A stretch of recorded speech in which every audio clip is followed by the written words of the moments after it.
Good evening, one and all. It's good to see everyone again. Thank you guys for joining us for yet another Saving Elephants live stream. I have the pleasure of welcoming yet another august, wonderful group of panelists. Look, I know I say that every single time, but I actually mean it this time.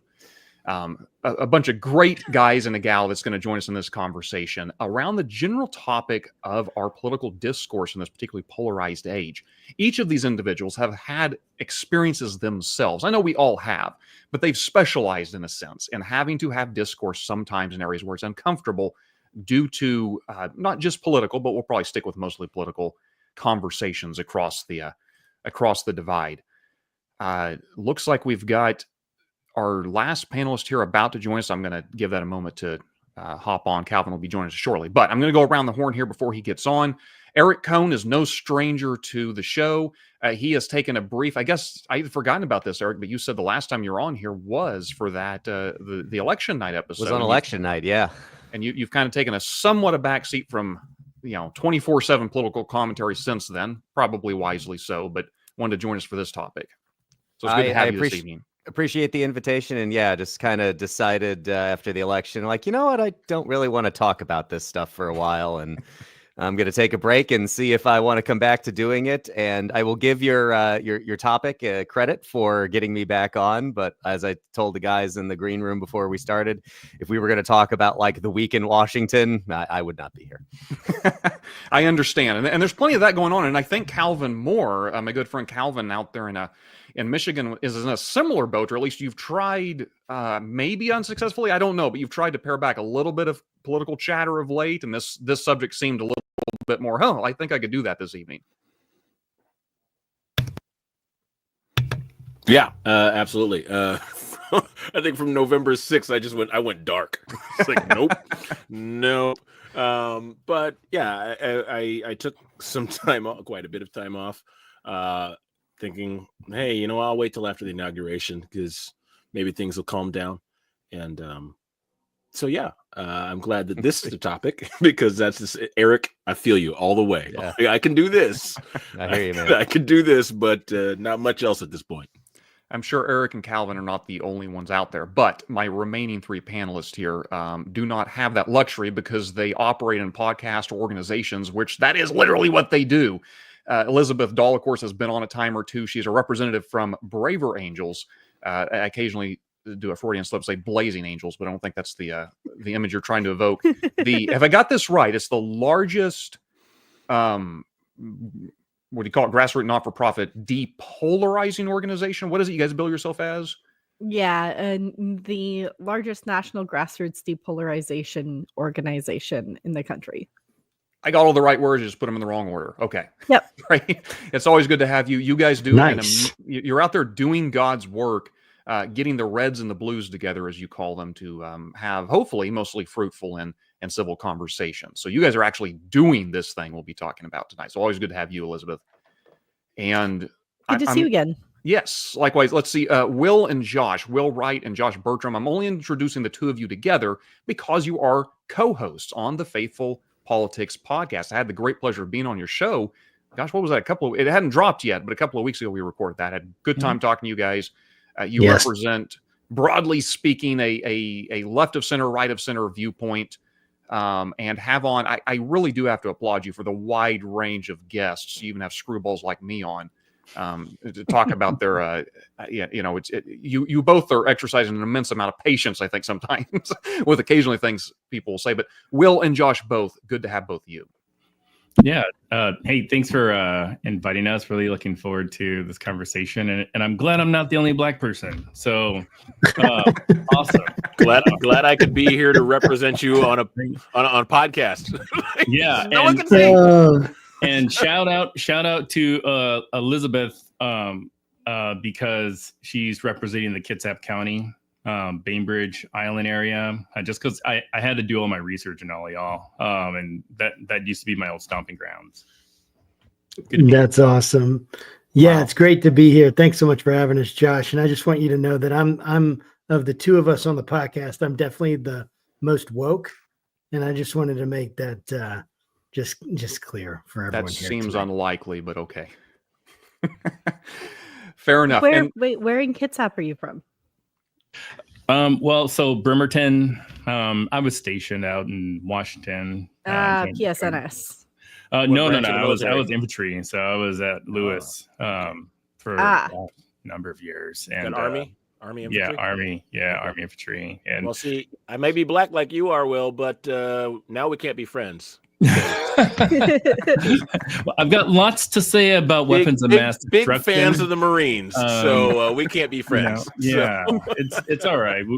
We have lots of time to disagree. That's true. Things. That's true. Yeah, that would be Calvin. You and I go back, and we are both no stranger to the fact that occasionally we have our bigger quarrels over non-political things. So let's try to just keep this to the very civil topic of Trump and the Democrats. But my family's all Navy, so I can get in on that one too. Oh dear. I love it. My dad went to the Naval Academy. Elizabeth, we could be friends. All right, before we get completely off course here, last but certainly not least, Corey Nathan. Corey, I was on your podcast. Corey, you were on my podcast a long time ago. I'm grateful that we are both still doing it. You have squeezed. Okay, you've squeezed most, but not all of the name in there. The most important part, talking politics and religion without killing each other, and the talking and the killing. Probably for space limitations, you put the. Well, no, that doesn't save you any room at all, does it? If you put the apostrophe instead of the G. So, man, that is a mouthful, but yeah, it's good to have you. You have been in this space for quite a while. In fact, I want to start with you, Corey, and before I throw a question your way, I'm just going to remind the audience. This is a live stream. If you want to post any tasteful, appropriate questions or comments, I'd be more than happy to share it with the group. But I want to turn to you, Corey, because you have been, from all appearances, on somewhat of a journey since Election Day. Of it, Election Day, and I'm not trying to put your words in your mouth, so tell me if I've got this wrong, but it somewhat caught you a little off guard, a little by surprise. You're like, you know what? I'm going to buckle down and I'm going to have lengthy, in-depth conversations with people I actually know personally who voted for the other guy, say. Maybe I shouldn't say the other guy, because in this particular election, that actually gives away who the guy was. Yeah. Who voted for the candidate that you did not or didn't support, in an effort to just try to better understand them. And so I wanted to kick it off to you to just ask what has come of that? What have you learned in that process? Has that strengthened any of those relationships? Has it frayed anything? Or what has that been like for you since Election Day? Well, it's definitely underscored my conviction on a few different levels. One is that if we are casting each other into a certain pit and fires of hell because we happen to vote one way on one line of our very long ballot, then we're really missing out. We're missing out on humanity. So yeah, I do make a habit of forging and fostering and nurturing relationships with folks that I know voted differently than I did at the top of the ticket. And what I found is very much like former Representative Joe Walsh and his now good buddy. Oh gosh, his name just slipped my mind. He tragically lost his daughter in one of the Florida shootings. She was born the day before my son was born. I know who you're talking Guttenberg, about. Fred Guttenberg. Their name either. Okay, there you go. Yeah, Fred Guttenberg. They became very dear friends. You know, they are obviously on very, very different sides of a very heated issue. But in being on a couple of panels just like these, they were brought on to fight with each other, basically. And what they found out, very much like this series of conversations that I've had formally on the show and many, many informally off the show, off air, just at a bar, at a coffee shop, at church, or what have you, they found out that they shared a lot of the same values. They even shared a lot of the same goals, but they happened to disagree passionately on the legislation by which they would arrive at those shared values and goals. So that's definitely the biggest revelation. But I think I carry with me the bruises, because a lot of times I do end up getting kicked in the teeth for every time that somebody agrees to have a conversation with me, go out for a beer, have a coffee, or, meet up after church or something like that. There's maybe at least 5, 6, 7, 9 people who either ignore me altogether or give me worse than that. But I just don't want to give up on people just because they happen to vote differently than I did at the top of that ticket. And Josh and Will, I know you guys have had your podcast form is a little different, obviously, but have you had similar experiences in your? And I really want to open this particular question up to everybody. I just know that Corey's deliberately went on kind of this journey, but what have your guys' experience has been in trying to speak with those across the aisle? Yeah, I'll let Josh go first because I'm actually curious on what he has to say. Yeah, I mean, I think my experiences have been in general that either people just don't really want to talk about it because they're afraid to, and they're afraid that it's going to cause issues in relationship, which makes sense. I mean, because it has and it does. And but also at the same time, my experiences, I do this all the time with Will. So we've like become very comfortable in having these conversations. That whole thing. I don't know exactly how it all works, but the fight or flight and all that kind of mechanism that you have in your brain, it doesn't go off as quickly, I think, for us when we're entering into these conversations because we've had a lot of practice with people coming in and talking about things that we either just vehemently disagree with, or we find ourselves on very different sides of the political spectrum with a lot of our guests, and it's like, and I think what I've realized is, man, practice is so important in this, to be able to figure out like, hey, how can I kind of get the emotional reaction tamped down a little bit so my prefrontal cortex, my reasoning brain can start taking over instead of just the emotional side of things, which all of us have to face, whenever there's disagreement. And so it's been a mixed bag, for sure.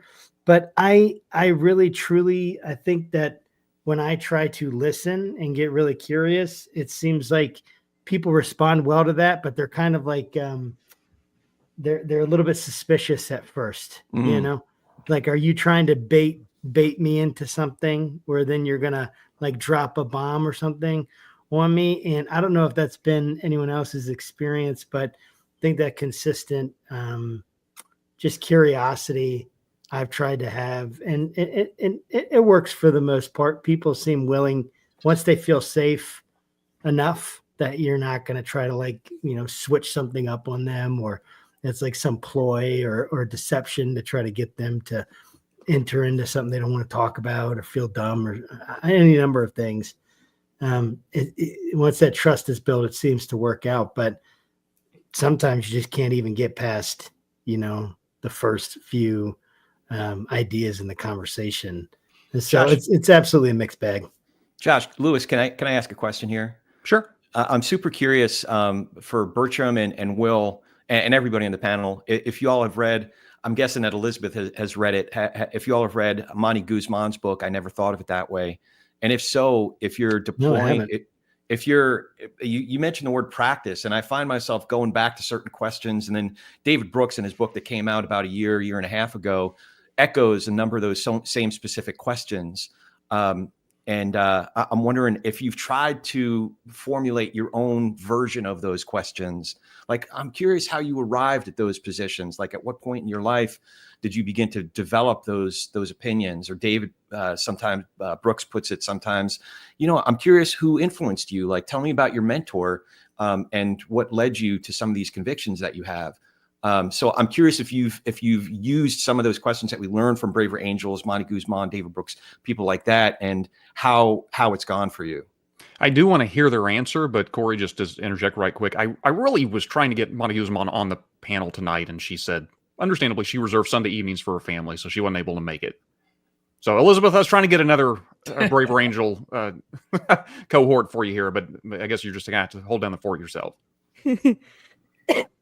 That's okay. Apologies, guys. I'm still going to be coughing a little bit. I'm recovering from a cold. I was sick all last week, but better this week, but still just a small cough. Yeah, I have absolutely read Monty's book.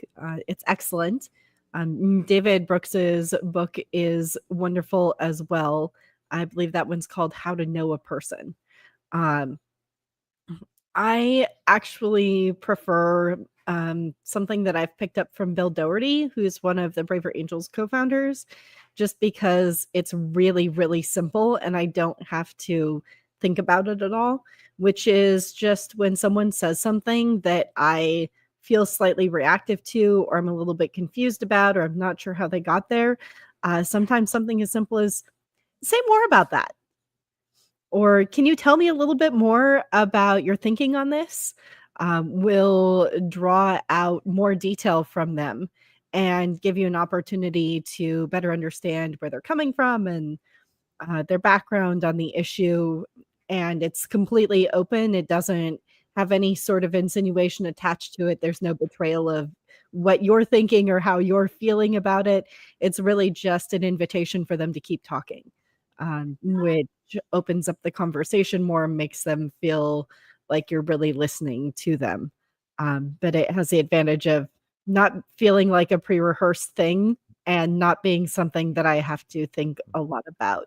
Because otherwise, my default, I'm more intellectually and philosophically based in terms of the way that I think about politics and the way that I interact with politics. And I have been since I was a teenager.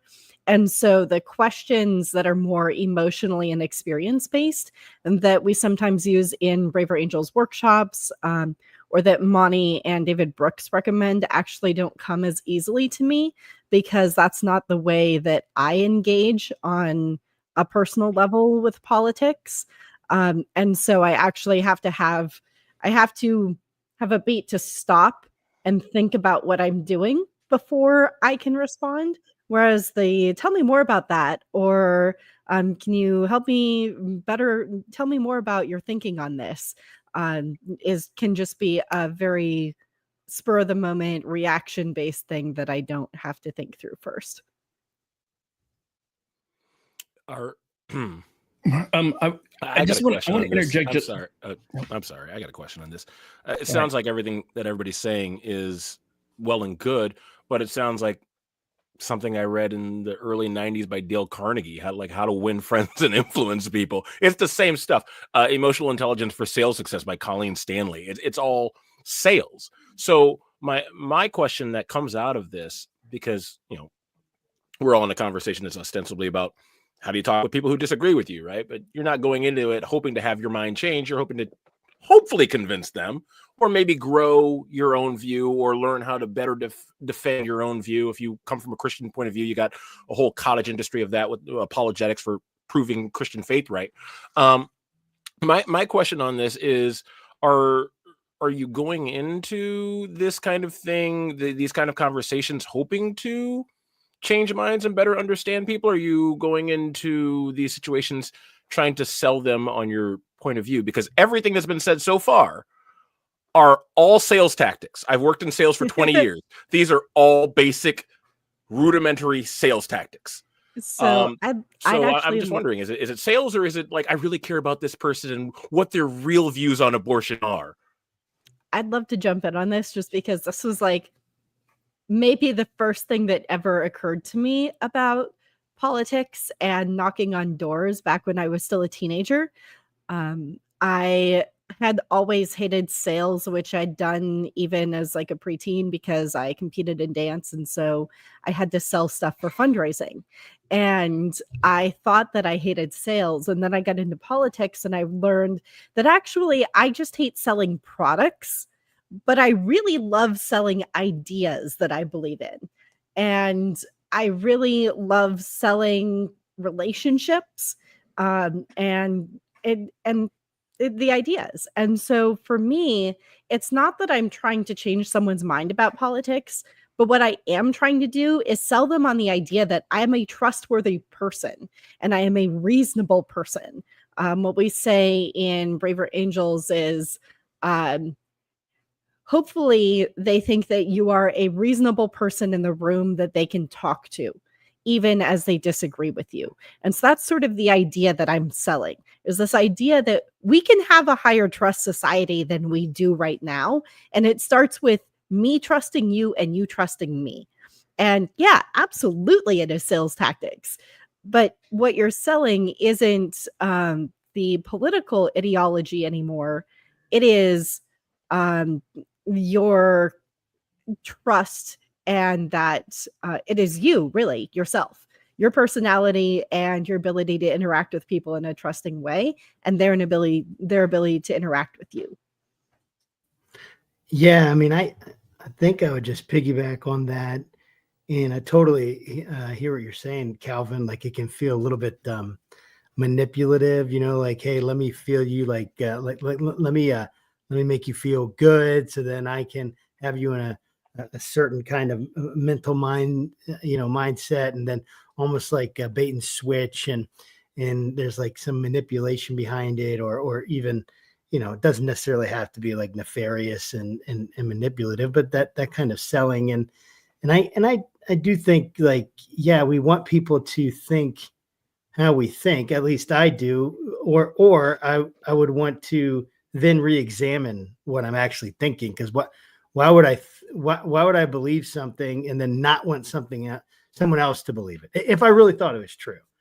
And so it's like, okay, well, I want them to believe it, but at the same time, I don't have a monopoly on truth by any means. And so I am trying to figure out, like, okay, maybe I can discover how they think so that I can understand them. And maybe it really will help me if I'm thinking about, like, that there is some kind of truth there. I don't know if we'll be able to discover it. I know that's a totally separate question, but if I kind of tend to believe that there is some kind of objective truth out there, and so maybe we can figure it out, maybe this could take us a step towards that.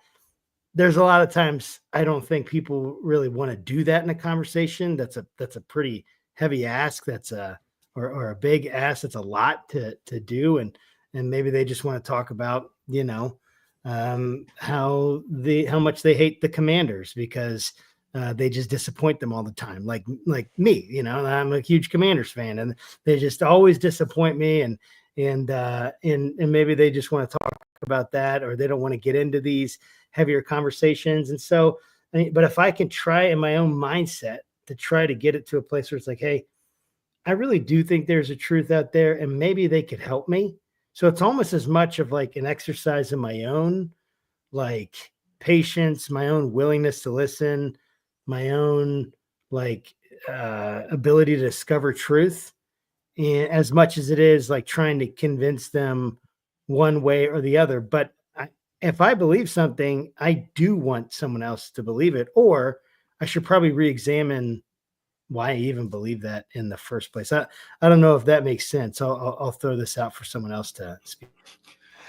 Yeah, I want to just jump in here for just a second, because I think that everything you all are talking about is really at the essence of why Josh and I started our podcast. So, like, if you know nothing else about our podcast, just know that I am a progressive and Josh is a what are you? Conservative? Yeah, conservative most days. Like, maybe I consider you a conservative, but under, sort of the current model of what it means to be a conservative, you're like a token liberal. So for the purposes, totally a rhino under the curtain. For the purposes of my explanation, you are a conservative. So that's basically our entire podcast. It's just that dynamic.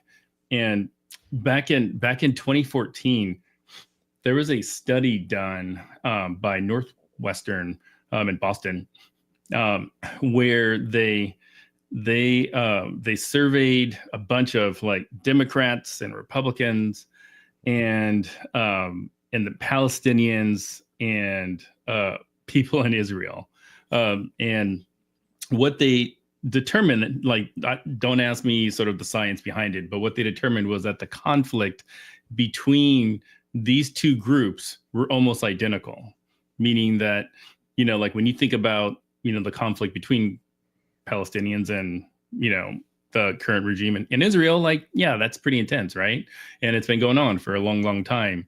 Well, at the time they did their study, it was similar, which I think kind of speaks volume. They put a name to it.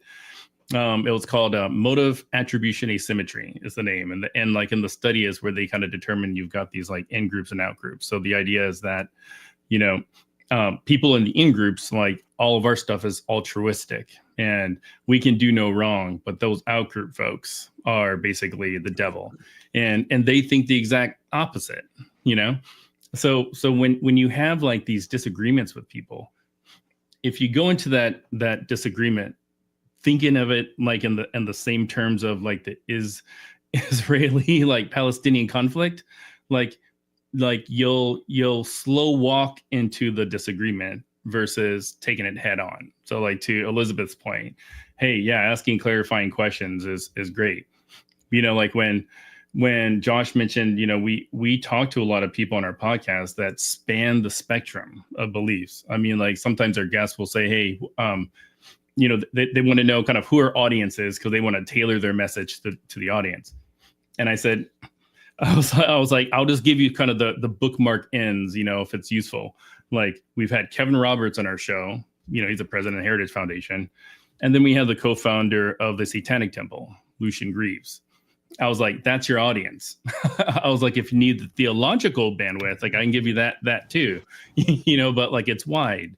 So when we are talking to folks, I mean, just, you know, on a week by week basis, we're generally talking to somebody that either I don't agree with or Josh doesn't agree with, but we've made the commitment, you know, to kind of live out like the Philippians 2, 3-5, you know, basically just treat other people like with respect, treat them as more than yourself, essentially. Are you talking to anybody stupid though? What's that? Are you talking to anybody stupid? And that's debatable. Yeah. Okay. So you use the word respect, and here's the deal, because the thing that's been the claim has been lobbed against progressives, which I'm more progressive, is that you guys are you're elite thinkers, you're in your ivory towers, you can't talk to the hoi polloi, you can't talk to the common man. I work in a mechanic shop, right? I work with like they were drawing Hitler mustaches on Kamala Harris and putting it over the trash can during the election cycle. That's where I work, right? But I'm like the sole progressive there. But the question for me that in group versus out group, you were talking about the motive attribution asymmetry, but you're also talking about who you bring on your show, and Josh, I'm not trying to hijack things, but the question for me around this now has become why I went dark. Was I have committed to talking to smart people, and I've stopped pretending that everybody's smart. Not everybody's smart. The last podcast I was on with you, Josh, I got super emotional and way out of pocket and way out beyond what I knew what I was talking about. I was like, yeah, I was out of my depth there, right? And so I try to talk to people who know what they're talking about. I try to have people on who are smarter than I am, so that when I walk out of a conversation that I probably walked into emotionally, like I feel this way emotionally about immigration, and now I'm talking to an immigration lawyer. I'm like, okay, well now my position is a little bit more tamped down. I understand this a little bit more than I did before, which is I didn't understand it before, any part of it. And now I got a smarter guy than me. So my question is, do you guys talk with people who are smart, or are you talking to the guy who's like, hey, look, I peaked in high school. Here's my conspiracy theory about why there's a lizard in the back of Barack Obama's head, right? Are you bringing on smart people? Because I can't talk to stupid people at this point. And I feel like we need to admit, not everybody talking about politics knows about politics or how they work. No doubt. Yeah. So well, let me. Sorry, Elizabeth. And I don't want that to come across as rude. I want to be respectful, but some people are smart and some people are not. And you can't say that anymore without being an a-hole. Obviously, it looks like everyone has an opinion on this. I did want to add to it because we need to also acknowledge, look, the nature of our podcasts are a little different. On Saving Elephants, I very deliberately don't bring on every voice from the Heritage Foundation to the Satanic Temple. Not because I don't think those people are worth talking to. It's just that's not the vein of what I'm doing. I'm going to add a layer to what you just said, though, Calvin. It's not to me just about whether or not I think they're smart or have something worth saying. It's also whether or not they operate in good faith. It's whether or not they are they express things in a way that could be falsifiable, or if they're just given to contrarian conspiratorial type thinking.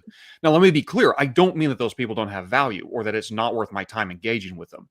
But I do think we use discretion. I don't invite them on Saving Elephants because I don't think the conversation we are going to have is necessarily going to be all that helpful for the audience. Part of that's my personality. I'm just not as combative. Some people do that very well.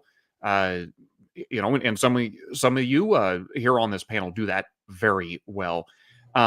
But to me, it's, I guess the reason I'm saying that is I want to draw a distinction between, it's not so much I don't have time for them, or that somehow they're less, or that it's not I'm not trying to debase them in any sense. You're not smart, therefore you're not worth my while. It's more I'm aware of, okay, in this context, I'm not trying to invite on individuals that just happen to have an opinion but don't know what they're talking about, because that doesn't give value to the audience who I'm really trying to serve. Same with, like, say, social media. Sometimes I'll have a conversation with some complete jackass in social media because, to be quite frank, my real audience is everybody else who might be watching. I'm not trying to convince that person. I'm not trying to tell that person off. I'm not trying to win scores against them. I'm trying to be respectful and engage with them because I want other people to see how that works. So anyhow, I just want to interject that, but I would like to hear you guys' thoughts as well. So go ahead, Elizabeth. I see. Yeah. So one of the things that we say in Braver Angels is that no one is not worth talking to. It's part of the Braver Angels way. It's part of our sort of raison d'etre. It's our reason for being. So I talk to a little bit of everyone all over the country. I think of all intelligence levels. And I'm also engaged locally still at the grassroots level in politics. So I talk to a lot of very dumb reactionary activists, and I talk to a lot of incredibly intelligent and extremely well-educated PhDs, some of whom are also incredibly dumb about politics, and some of whom are really logical, coherent thinkers who just have some disagreements with me. There's this great book, actually, that I've come across somewhat recently called Disarming Leviathan. It's actually about talking with Christian nationalists, but the example that the pastor who wrote it uses is Caleb Campbell. Yes. He uses the example of building relationships with people who believe that lizard people control the government. That's about as low IQ, stupid, reactionary, conspiracy brained as it gets. But you're still dealing with real emotions that people have. You're still dealing with fears that feel real to them, even if you think the underlying basis for their fear is completely wrong. Even if you think that the way that they're responding to the things that they're feeling are incredibly, incredibly bad. You can have empathy for what they're feeling, and you can sympathize with why they have decided that they need to respond, even as you strongly disagree with their response, and even as you draw them into in a relationship with you, where you can have a conversation with that person, where they can start to see you as a reasonable person. And the whole thing is that you can't be motivated by trying to change them. And I will say that this is probably the hardest conversation for me to have. Something else he talks about that really resonates with me is that, when it's someone who's, say, a very conspiracy brained person on the right, a QAnoner, who I've talked with many of them, been friends with a few of them. I struggle with that because it feels like in some way they reflect me because they're on my side.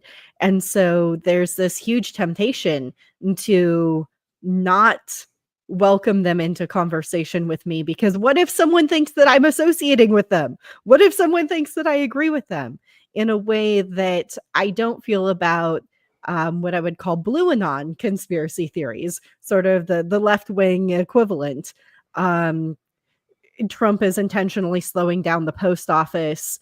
The COVID vaccines, before the COVID vaccines came out, that because this was Operation Warp Speed, they cut too many corners and the vaccines were going to be bad. There are left-wing conspiracies and there are right-wing conspiracies that are both very easily disproven. They're just different sorts. Yeah, there's this left-wing conspiracy that believes that Trump is a Christian. And that's a major get me conspiracy started. I have been trying to dispel for a long time now. It's not working. I'm sorry. I didn't mean to like be that guy that breaks in when you're saying to that joke though, Will.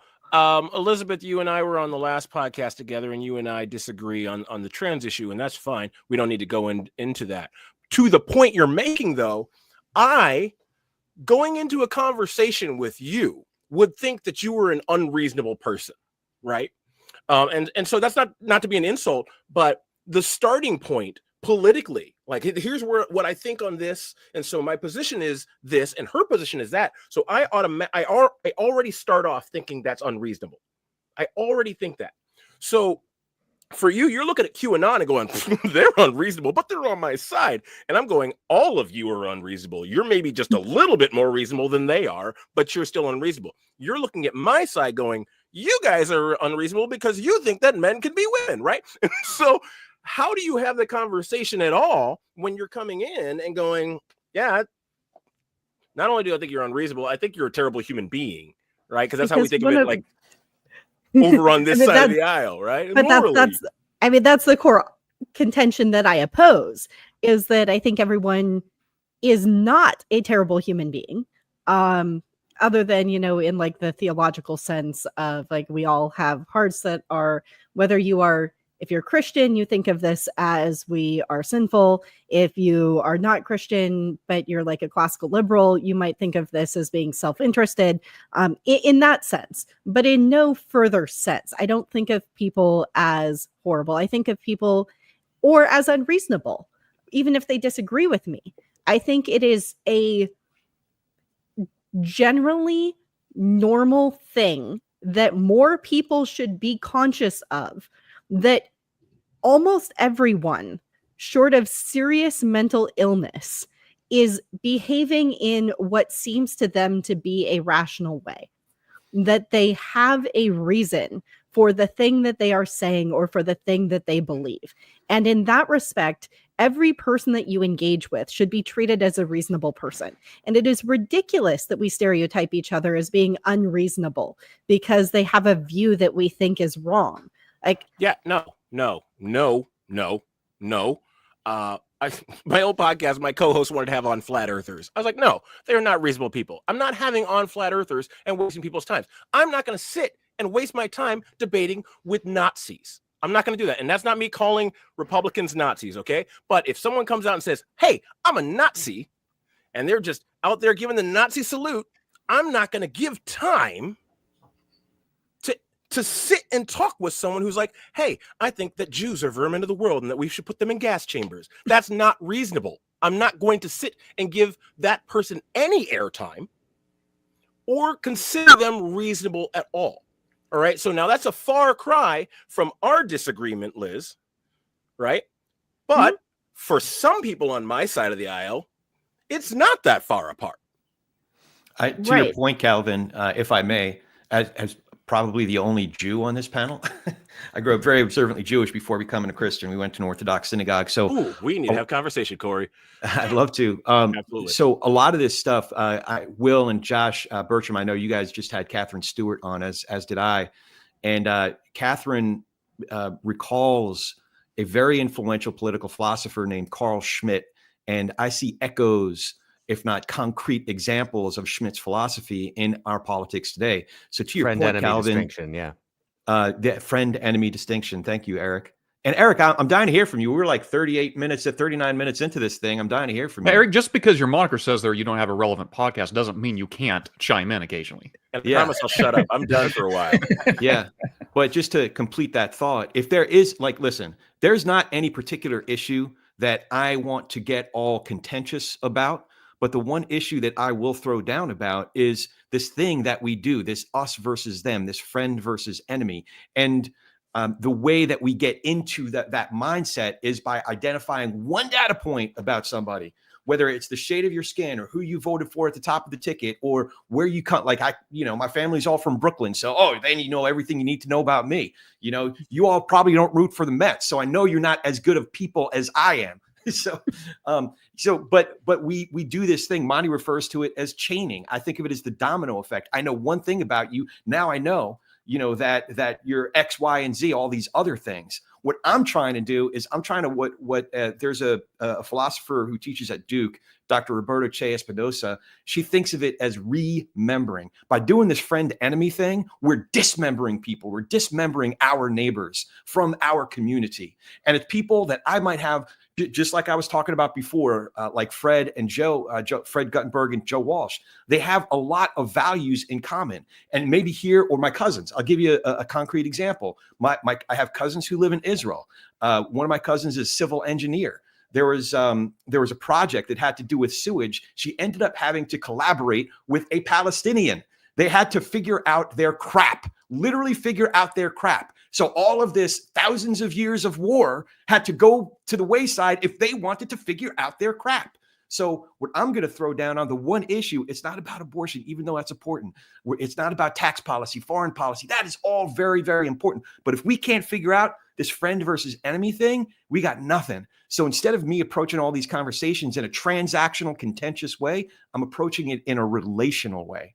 And even if I get kicked in the teeth 99 times out of 100, if I can make 1 degree of difference toward the relational as opposed to the contentious, then call me a salesman. I'm a salesman for the relational over the transactional.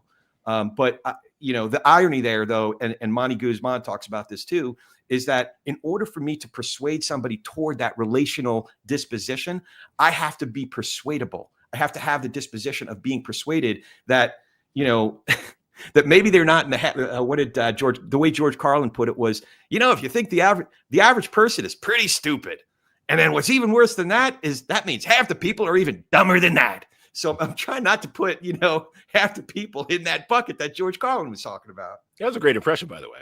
Thank you. That was now we know what his extra job is, right? A George Carlin impersonator. Over there. So I appreciate Corey saying that, if not only to finally give me something where I can have a real point of antipathy and disagreement with someone, because as a Yankees fan, I mean, you people are just the we won't go there. Thank you, George. Thank you, Juan Soto. Homer first at spring training. You're welcome. So here is where we're actually going to have to bridge some divides, Josh, is this situation where things really get nasty. I mean, it's not that I haven't had any thoughts, is that I didn't know that I had anything particularly insightful to contribute to the conversation that was happening. I'm fascinated by the work that people like Liz do. I had a friend who his father once gave him the advice that anything that doesn't violate your principles has a price. And I don't think there's anything about the work that Liz does that violates my principles, but I don't think there's any amount of money in the world you could pay me to do the job that she does. I have just very little interest in talking to people who believe that kind of insane nonsense. I don't find it rewarding, remunerative to myself. So for the most part, I don't do it. Now, that is not to say that I don't want to talk to people who are not in the same professional industry or you may have an interest in politics or philosophy or ideas or anything like that. For the most part, I just choose not to do that because it's my day job. And as somebody once told me that, I get paid to talk about politics. So if you want to give me money, I'm happy to talk about it with you. But other than that, I put up I don't have a relevant podcast. The only podcast I'm on now is one about the New York Rangers, right? You want to talk about the New York Rangers with me? Happy to talk about the New York Rangers with you. But I just don't particularly have an interest in talking to regular people about political stuff beyond where it intersects with my professional life. And that really is as a marketer managing grassroots political campaigns and operations. But other people are mostly doing that work. I'm doing the strategy and I'm directing the big picture part of all of it. I said yes to doing this in part because I'm struggling with some of this myself, but not in the way that this issue is typically framed up. The typical idea would be that I, a person who was on, for most of my career has been on the political right. My underlying beliefs, Josh and I've been on his podcast a number of times. And he and I are kind of in the same boat where it's like, for the most part, we in the last decade feel like we've been standing in the exact same place and everybody is running around crazy around us who previously we thought we were in a political coalition with, that we thought we were on the same side of things. And It does not seem to be true anymore. So the typical framing of this would suggest that, say, Calvin and I should be the ones who are at each other's throats about things, right? Like, how do Calvin and I find a way to talk about things because he's on the left and I'm on the right? And my belief system, as I wanted to note there a moment ago, really hasn't changed. The challenge that I have now is talking to people that I used to be in a political coalition with, that I used to consider as allies, who I now do not consider allies at all. And in fact, the way that I described it shortly after the election, where I decided I was going to take a couple steps back from this kind of stuff, is I had noticed, and I think this was true in 2016 as well. And I remember having friends on the left who reached out to me, friends from college in particular.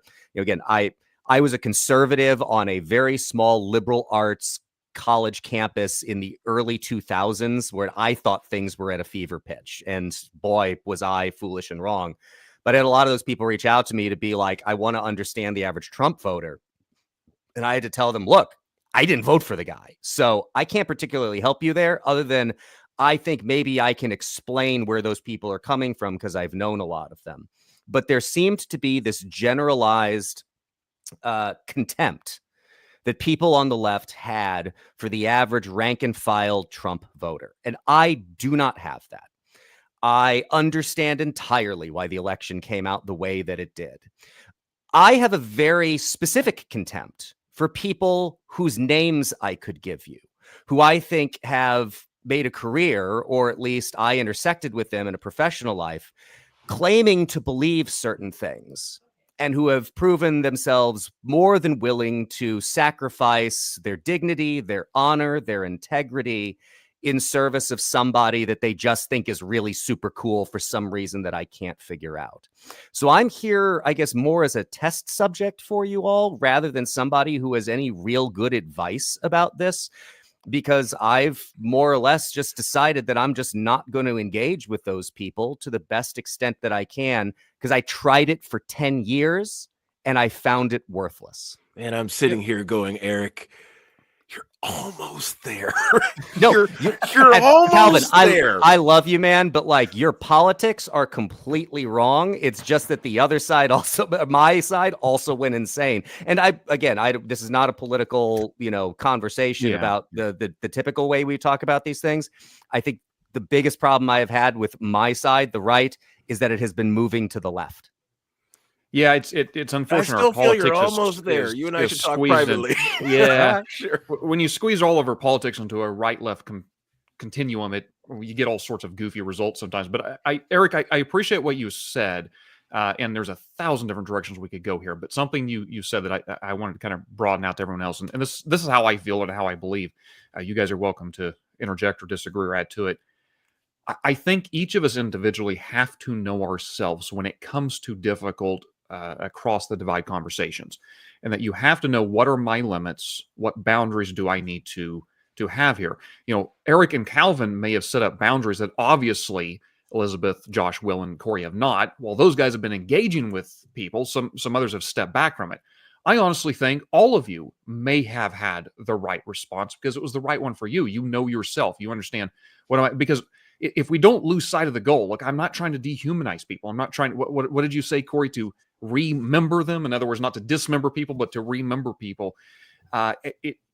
You truly want, and as Josh said earlier, and maybe you didn't say it exactly this way, but I want you to believe what I believe, not just because I think it's right, but because I think it's in your best interest.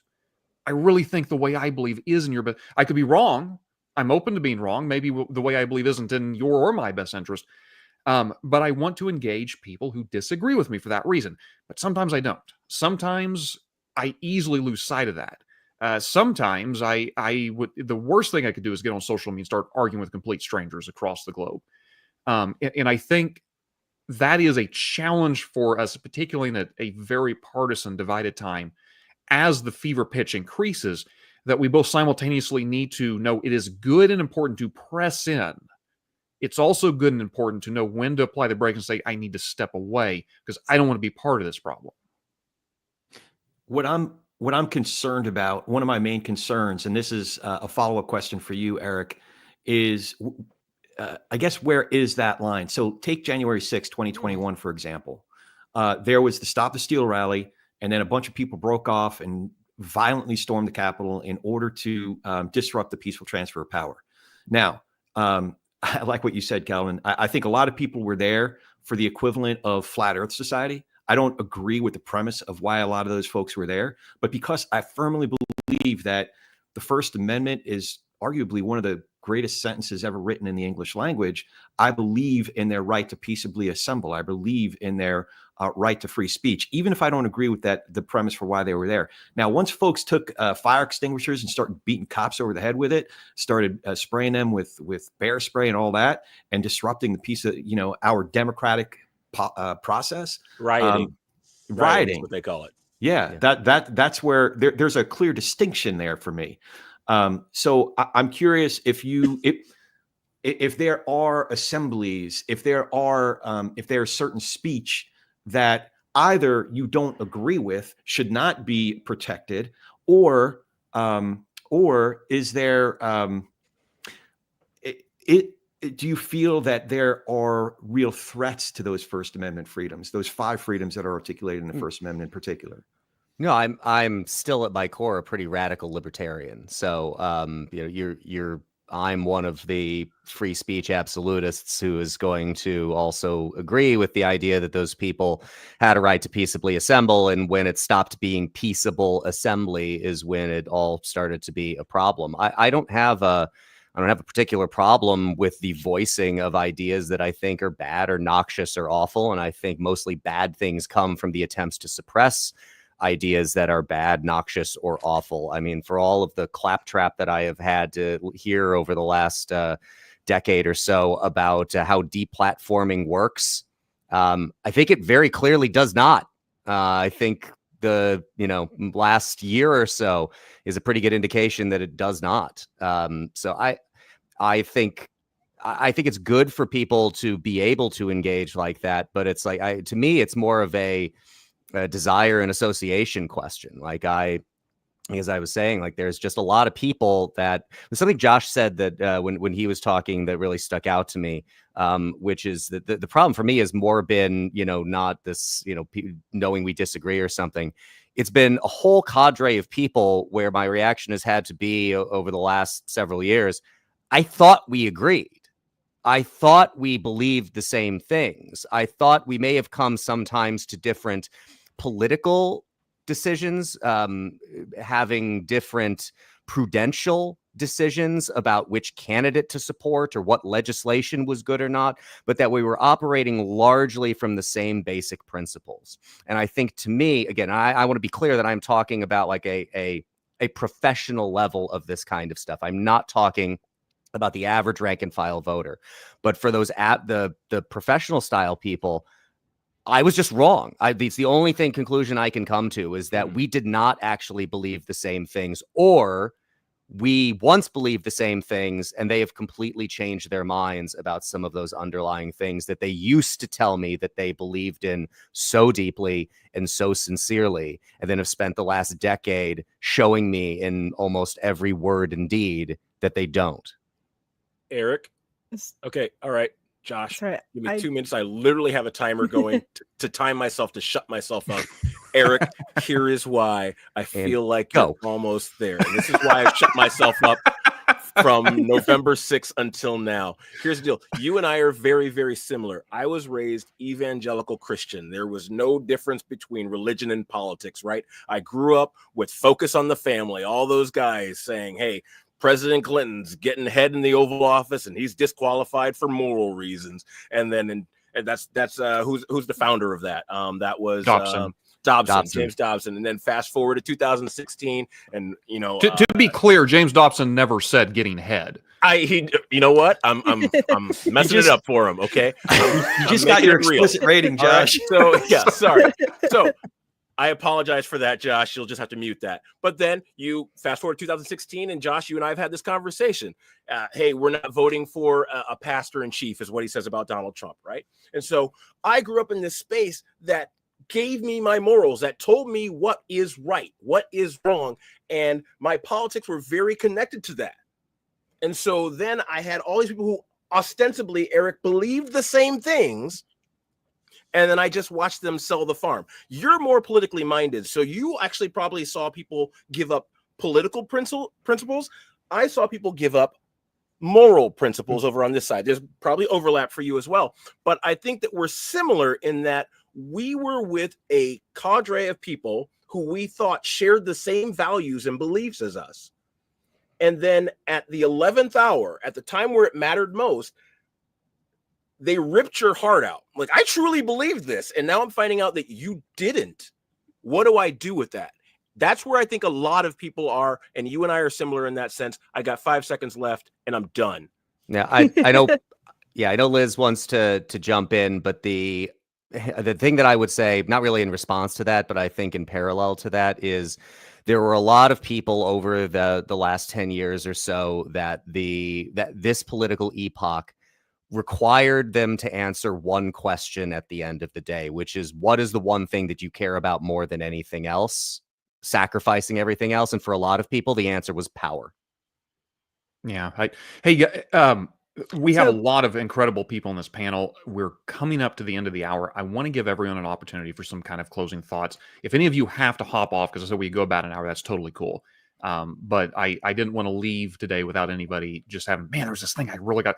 And again, the reason I'm saying that is because I'm really hoping people watching is deriving it. You know, it's a fruitful conversation nonetheless, but somebody out there could derive some value of, okay, here is a way I can approach life that'll work better for me and the people around me. So I really wanted to jump in and sort of back up a minute, but I don't want to get too far afield into closing thoughts and have people totally lose track of where we were. Is it okay if I speak now, or do you want me to wait till after close? Could you wrap it into your closing thoughts, or you're afraid you're going to take us off in a different direction? Is that what you're saying? Yeah, I'm afraid I'm going to take us off in a different direction. Let me invite you just to do closing thoughts. And I just because of the interest of time and everybody here I really want to hear from them. I'll sacrifice my closing thoughts because I don't really have any, for Liz to do whatever she would like to do. So the senator yields his time to Ms. Dahl. Fair enough. I'll allow it. Okay, so I just wanted to back up real quick to what Josh had said about boundaries and everyone making the right decisions for themselves. I think that's exactly right. Calvin, I don't think you personally need to talk to Nazis. I don't think anyone specifically needs to go out there and talk to the person who makes them the most uncomfortable. But what I do think is that someone has to go out and do that, because particularly right now in the reactionary moment that we're in, there is an enormous subset of people out there who imagine that if you aren't arguing with that really dumb idea, it's because it's correct. Not because you don't want to waste your time with them because their arguments are so absolutely dumb. And there are people that you can engage, and there are relationships that you can build, because ultimately what I often find is that it's not the particular belief that people are attached to first, and then they find a community. It's the community that they're looking for. They've lost purpose, community, they've lost belonging. And then they find someplace, they find this absolutely the worst rabbit hole that exists on the internet, and they fall all the way down it. And then as they start talking about it to the handful of people that they still are connected to in real life, more and more people disconnect from them. And that niche of terrible people on the internet become more and more important to them. And more the only relationships that they think care about them. And so you need to, someone, maybe it's not you personally, but someone in America has to be that bridge to the many Americans that have found purpose and belonging in horrifically bad ideas and absolutely awful tribes. And you have to do that through building relationships with people that you think are really dumb. And so sometimes that's what I find myself doing. It's not an easy process. It's not something that happens in one step. It's something that happens individually over time, and it's why it requires collective action. And so I just wanted to go kind of step backwards a minute to that. And Calvin, I had a very similar experience to you and to Eric. I've remained on the conservative side, but I sort of think the same thing. I think kind of the difference, Calvin, between my conclusion and yours is that I essentially said, "Oh, I get it. You are really, really you're fed up with people who have said like, "Oh, you just need to stop voting based on your religion." You finally decided, "Okay, fine. I'm not going to vote on religion anymore." And now everyone's mad that you decided to stop voting on religion. Like, I happen to also be frustrated that you decided that political power was more important than maintaining morality. But I understand why you came to a different conclusion about what was important than I did. And that doesn't make you a terrible human being. It makes you someone who, just like every other human, is capable of doing really bad things for really good reasons. And that's what I often find in politics. I will meet people one-on-one. I know a J6er because he was on my county executive board with me. I really hated working with him because I think that he is a terrible human being, all politics aside. Not a very nice person. But he wasn't at January 6th as a rioter because he was some super partisan Republican, or because he was super MAGA-y. He was there because someone persuaded him that that was the way that he could oppose censorship. And that's the thing that he thought he cared about the most in the moment. And he was mad about vaccine restrictions that were preventing him from making good sales. And he found this tribe of reactionary anti-government people and sort of fell in with them, and then found himself in DC. And this is how he ended up at January 6th and being convicted of federal crimes. Like, I think that othering J6ers, just like othering any other sort of group that we think of is extreme, and not understanding their actual self-described motivation, does them a disservice and prevents us from rebuilding the very relationships that would bring them back into sort of what we want, which is a reasonable, more trusting society. I think ultimately that a lack of trust underlies the vast majority of the problems. And that can also be my close. Yeah, I said I was going to speak again, but I will only briefly to say that I was tracking with what Liz was saying until the very end conclusion there, and then she lost me. You don't think lack of trust is the underlying? No, I think lack of trust is an underlying thing, but I actually have no particular problem with wanting to I can't remember what the othering has such a connotation to it, but my brain is not capable of coming up with another term for it at the moment. But, for whatever reasons that somebody was convinced to be at January 6th, if he was convicted of federal crimes, then I'm going to assume he was doing things in an extension of his presence there that had nothing to do with censorship. Yes. And frankly, I have no particular problem othering people like that. Just don't. For me, it gets complicated because, again, what is the goal here? Is the goal to just say, like, there are bad people and there are certain people that don't belong in society, and so we want to push them out of society, and where is that line? Or is the goal to say there are people who do really bad things as a response to their bad beliefs, as a response to feeling like this is the way that their life has meaning?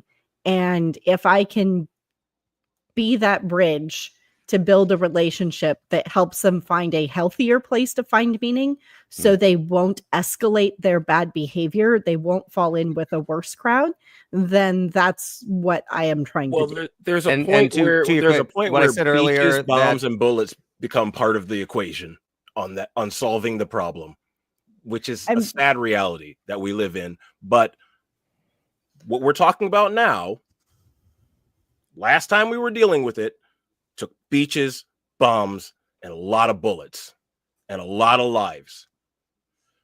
Sometimes the talking stops. Sometimes trying to figure out where the line is going to stop, and a lot of people are going to get hurt. And so I'm trying to not have us need to resort to bullets. I'm trying to prevent that from being where this ends. And if I can drag people away from that, I think that's a benefit to everyone. Yeah, this is where I come back to what I said earlier, whereas, really Godspeed in the work that you're doing. You couldn't pay me to do it. Right. God. Wow. Not Josh, enough grace in the world. Bertram and Will, you all want to jump in on this? I got thoughts. Yeah, sure. I'll just give you my parting thoughts kind of on everything that we're talking about. The whole purpose and basis of us meeting here was just to kind of talk a little bit about political divides, and I think that we're already kind of seeing some of that. So hold on, need to take one quick swig. Okay, Marco Rubio. Okay. I have to jump, but I've appreciated talking with all of you. Thank you Good so to see much, Eric. So, Thank you. So what I want to say just about political divides is that, like, we choose how big the political divides are in our lives. Like, that's something like within our control. And I think that people forget about that. Like, because I don't necessarily think that we're as divided politically as we are. Because if I did, I would be doing a heck of a lot more to try to solve that, because it's my issue to solve. It's not like it's like me waiting for politicians to solve the issue that they're creating, you're like scratching your head, like, well, why'd you even create that problem in the first place? Like we can't expect the politicians to start getting together and then we replicate what they do. Like all of that starts within sort of the circle that we can just draw around ourselves right now, and the reason I say it's within our control is because, I mean, again, like not to put too hard of a sell on our podcast, but like I talk to somebody at least twice a week that doesn't agree with a ton of stuff that I have personal, like deeply held beliefs in. We can go down a list: abortion, same-sex marriage, we can just go down, and Josh and I just will not agree. But like, he's one of my closest friends. I mean, actually, I attend his church, so he's probably not that bad of a guy. But again, we choose how much of a divide we want to have, and I think that once we realize that it's within our control, we start looking at how we approach like tough conversations. And generally, the length of that divide is measured by our willingness or unwillingness to want to change our own minds. So just keep that in mind too. Like we go in these conversations like, oh, they're so hard-headed, like they'll never change their mind, and then you're over here like, yeah, Obama was the best president on the planet, and he wasn't. So anyways, that's all I got to say. Thank you all. Really had a great time chatting with you. I actually had to put my kids to bed too. So love you all. Hope to be in conversation with you again. Will, it was good to have you on. Yeah, we'll see you. Great to meet See you guys. soon, Will. See you later, buddy. So yeah, I mean, I really appreciate what's being said, and I was thinking about what are my final thoughts going to be, and this really is what comes to mind for me, because like when we're talking about like lizard people or Nazis, I appreciate what you're saying, Calvin, because there's a sense in which like, dude, am I seriously going to waste time trying to convince you of something that you're not going to be convinced of? So that's one part of me that's like feeling that. Then there's another part that's like, well, I guess if I'm trying to be like, you can't be completely objective, but if I'm trying to say, okay, well, if you're going to tell me there's lizard people, then show me the evidence that you have for that. I'll go with you on this. Now, let this hypothetical, because I'd probably be like, I don't know if I'm really going to take time to go down this. But if you're going to tell me there's lizard people, or that's okay, what's your evidence for that? And I think what I mean by that is I'm kind of willing to have most any conversation if the context is right, if I have the time, if I have the energy, right? We're all making those trade-offs. We're all making those. It goes back to Josh, what we talked about in our podcast, which was, I've said that like at least 10 times since then in conversations, like we don't deal in answer, problem, solution. Mm-hmm. We deal in issue trade-off. It's not exactly how you said it, but we're all dealing with trade-offs here. And so like if the trade-off doesn't work for me to spend my time like doing this, then I'm not going to do that. But I'm far more concerned not about what someone believes, but about how they reached that conclusion.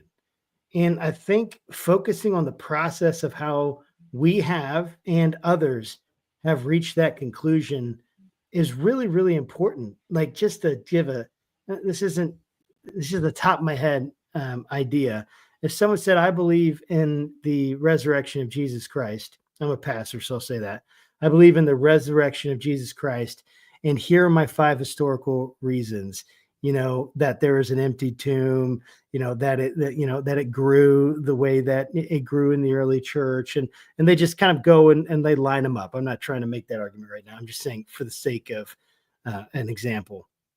And then someone else says, yeah, I believe in the resurrection, but I believe it because an alien visited me in my dreams last night and told me that was the case.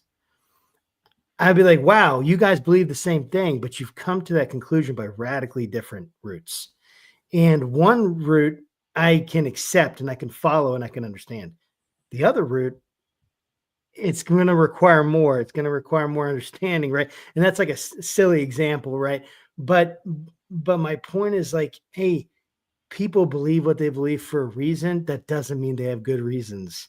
And trying to expose those reasons and think about those and bring those to logic helps me do that in my own life, and then helps me try to understand others. And if it does come that this person just refuses to, like, it's like they're no matter what it is, any evidence, any counter evidence is just going to be so much a part of the confirmation bias that they're going to just disregard it, and they're only going to think, well, they're only telling you that so that they can prove the point, or, this is the conspiracy. This just proves my conspiracy point that you even at some point, right, you're going to be like, I can't really have a rational conversation with you. So I'm going to move on. Can I ask you a question? Are you absolutely by chance, it's going to be, it'll make sense in a second. Are you evangelical Christian or Catholic? Evangelical. Okay. I mean, right. There's a reason I wanted to know that. Because if you're evangelical, I've stepped away from evangelicalism, and I think there's an impetus within evangelicalism to convert people to your thinking. And I grew up in that space. I went to college. I got a master's degree in apologetics. That's why I know about it. So I've always wanted to defend the Christian faith to people. And I got older and tired. It's like, I don't have, there's not enough time in my day to have this conversation with you 20-year-old punk who doesn't, you can't even grow a beard yet. And you want to tell me the earth is flat. So like, as I get older and wiser and have less time, I don't want to do it anymore. And I've stepped away from evangelicalism as I understand it. And I have less of this impetus now to feel like I got to evangelize everybody. I got to win this person to my perspective. I got to win that person to my perspective. I've stopped arguing with a lot of people online because, like, hey, you know what, Josh, you said earlier, it might be for the other person who's watching. Like, I'm going to let somebody else do that at this point. I don't have the time and the bandwidth. That's why I took all this time off. That's why I have the bandwidth to do this tonight and won't be able to do it again for another 6 months. So don't call me. But I feel like there's an impetus for people who are evangelical, who move into the political space, to win others over to their political point of view. And at a certain point, I'm like, I can't take on that labor. Like, I know I've changed me, and hopefully I surround myself with people who can move forward in the same way and work towards change, because that's how it happens, really, grassroots kind of way. But I don't have time to convert everybody anymore. Makes sense, dude. Well, to your point, Calvin, I don't think Jesus did evangelism the way contemporary evangelicals do evangelism. You'll notice that throughout the Gospels, the way he answers questions at least 150 times plus is with a question. So he's looking to get into that conversation and open up people's assumptions so that he can get into that conversation. But I guess I'll use this as a kind of diving off point to share my closing thoughts. And listen, we got together because we wanted to talk about conversing across political divides. So I'll own up to something, to one of your early questions, Calvin, and that is, yeah, I got an agenda. I don't know if I'd call it a sales pitch, but I do have an agenda, and that is to fight against the perniciousness of the idea of them, they, the friend enemy that we were talking about, that mindset that we were talking about before. So how can I do that? How can I fight against? That's a thing I'm going to fight against, and an idea that I can fight for, because I think that that mindset is if that is going to continue to metastasize. I think it's one of the things that you were saying, Elizabeth, is that we don't have a ton of hope. So how can we do that? Over the course of doing this program, I've learned a few ways. I jotted, when you first asked us to share some closing thoughts, I jotted down a few. And one is just simply to show some grace, not just with the other person, because they might be part of the, half the people are even dumber than that, but even when that person is part of that half, and they happen to be a raging jerk, then they have two strikes against them. But I still need to show but I also need to show some grace for myself, because every time I enter into one of these conversations, I'm going to screw it up so many times. I've got to show myself some grace, right? Another mindset is proper expectations. I'm not going to, Ravi Zacharias, and I know he had a not great end to his life and ministry, but he had these ways of talking to people in apologetics, and a lot of folks that studied his work thought they could change somebody's opinion 180 degrees in one conversation. I am not of that mind. If I can make 1 degree of influence, I feel like we've done something. Because in order for me to, like I said before, in order for me to be able to have that 1 degree of persuasion, I also have to have 1 degree of persuadability. So grace and proper expectations. I alluded to the power of asking questions, sincere, care-oriented questions, as Monty talks about it. Good, so that it opens up a conversation. In particular, the kinds of questions that opens up somebody to a story, telling their story, so that I'm not throwing them out with one thing I hear about them, whether it's the team they root for or the president level person they voted for or anything else, that I am seeing their humanity. If I know their story, now I know a lot more about them. I see their humanity. So grace, proper expectations, questions, getting them to tell a story. There's so much more there. Monty's book, I love it. I never thought of it that way, but I want to have that disposition of being able to have an I never thought of it that way moment, to have an epiphany of like, oh, wow, I never thought of it that way. I want to have that potential that person can have that effect on me. But yeah, Calvin, there is a line. Like, listen, I'm not going to have somebody on my program that thinks the moon's made of cheese, the earth is flat, and the election was stolen in 2020. We ain't going to platform it. I have a line. I also have a line like, I want to be friends with everybody. But at the end of the day, if somebody thinks I'm anti-Semitic because I didn't vote for Trump, because Trump is the greatest thing to Israel since the history of Jesus, I got a line. We ain't going to talk. I might still love you, but I'm going to have to love you from far away, from a safe distance. So I got a line somewhere too. Just recently, I live in Southern California. Some guy I graduated high school with who never left the state of New Jersey, all of a sudden in 1 hour became an expert in LA fire policy. I got a line somewhere. I don't want to talk to you while I'm afraid that my house is literally burning to the ground. My pastor's house burnt to the ground. Nothing but the cement stairs to his house. I don't want to hear from a moron who's both dumb and mean. I don't want to hear from him. I got a line somewhere. So all these things, and then what brings me back down to earth is equipping myself, reading good books, reading David Brooks's book, reading Monty's book, Catherine Stewart's book here recently helped me understand how money, lies, and God are all intertwined for this anti-democratic movement. So equipping ourselves, going to these Braver Angels meetings, going to the Village Square meetings, whether it's virtually or down there in Tallahassee, equipping ourselves. These are all ways that I've done it to try to continue conversing across the political divide.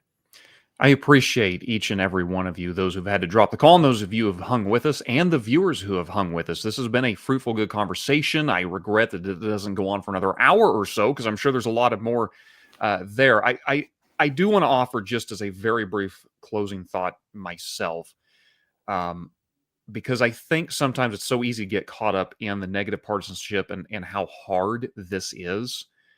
that sometimes we are guilty of losing sight of also what a clear, and I don't mean to use Christianese, but I mean this in a very literal sense, blessing it is that we even have an opportunity to sit down across the political divide and to speak. As someone said earlier, I don't recall, maybe as you record the most beautiful sentence in the English language, the First Amendment, the right to assembly, the freedom of speech. I'm not trying to I'm not trying to be cliche here, but in human history, that is remarkably rare. Liberty is messy and difficult, and it's hard, but it's a lot better than the alternatives. And I am grateful that I get to have conversations with people I don't agree with, because a lot of humans have never had that opportunity. And so it's something that I think also anchors me too, is that, yeah, it's hard and it's difficult, but what a rare, beautiful gift we have. So for that, I'm going to say goodnight to all of you guys. Again, thank you for coming on. And we will see you guys next time for the next live stream. Thank you.